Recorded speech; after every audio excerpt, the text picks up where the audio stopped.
Nagtataka ka ba kung ano ang saloobin ng mga True Dragon na ngayong si Rimuro ay naging ikalimang True Dragon?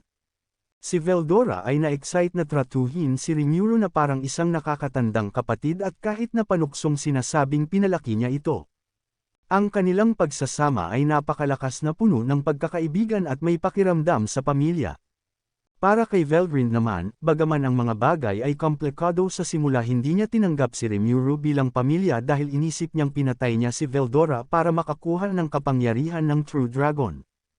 Ito ay humantong sa kanyang malalim na puot kay Rimuro, pero sa sandaling nalaman niyang si Veldora ay ligtas, ang kanyang kilos ay nagbago. Nagsimulang nag-iba ang kanyang tingin kay Rimuro sa puntong pinasalamatan siya at tawagin siyang benefactor para sa kanyang tungkulin na pagprotekta sa kanyang kapatid.